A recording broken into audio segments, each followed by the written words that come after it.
Hello, everyone, and welcome into Fridays with Phil. I'm Phil Mayo, and I'd like to share with you 5 minutes of biblical insight to help you along the way. If you enjoy the content, please be sure to subscribe. Revelation surprisingly never quotes the Old Testament. There are, however, a number of paraphrases and allusions to a variety of Old Testament books and images. The messages to Smyrna and Thyatira both mention prominent Old Testament characters from Israel's sordid past: Balaam, Balak, and Jezebel. There are several things worth noting about these references that speak to the challenge that faces the church both then and now. The story of Balak and Balaam, found in Numbers 22 to 24, is about the Moabite king Balak, who hired a well-known diviner, Balaam, to put a curse on the Israelites so he might have success defeating them in battle. The Israelites had just arrived from Egypt on the border of the Promised Land, and Balak feared for the safety of his kingdom. 3 times, Balaam was taken to places that overlooked the Israelite camp to curse them, but God would only allow Balaam to bless them.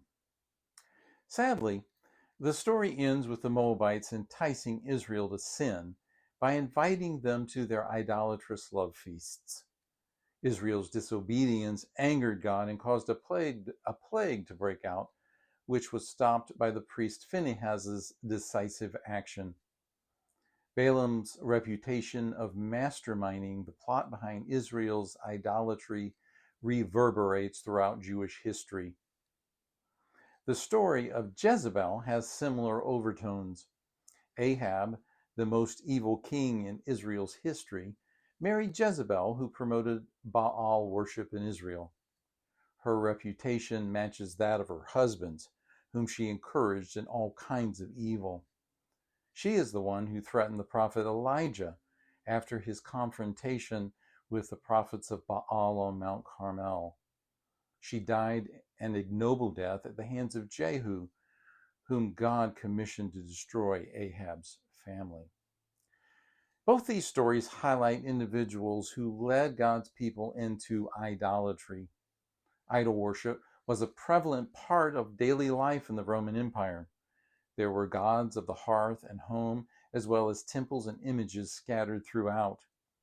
Everything people did involved worshiping the gods. There were periodic festivals celebrating the gods. Even the emperor himself was worshipped. Some of this worship involved sexual activity. Most meat eaten or sold in the marketplace had first been offered to an idol, where worshippers participated in a sacrificial meal. This is why Paul, and even the Jerusalem church in Acts, forbade participation in temple worship and meals. For Paul, it was incongruous to eat at the Lord's table and the table of devils. All of this religious activity posed great difficulty for Christians. Everywhere they turned, there were images of these gods. In fact, Christians were called atheists because they refused to worship these idols and worshiped a God who had no image at all. Christian craftsmen faced economic deprivation because membership in the local craftsmen's guild involved pagan worship.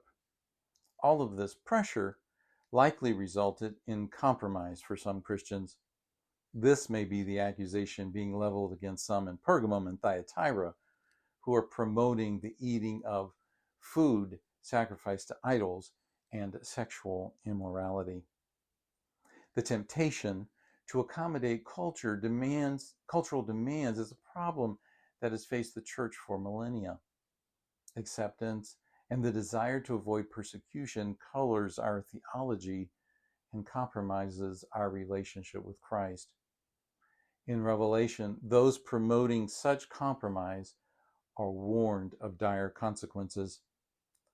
Finally, the use of these Old Testament stories in Revelation gives us an interesting perspective on the church as the people of God. John, who himself is a Jew, seems to understand that God's people are now defined not by ethnicity, but by allegiance to Jesus. Thus, the first century Christians, whether Jew or Gentile, share continuity with Israel's past. The church is now Israel open to the nations. We will see this idea expressed in a variety of ways as we walk through the book of Revelation. Next week, we'll consider the expression synagogue of Satan, found in the messages to Smyrna and Philadelphia.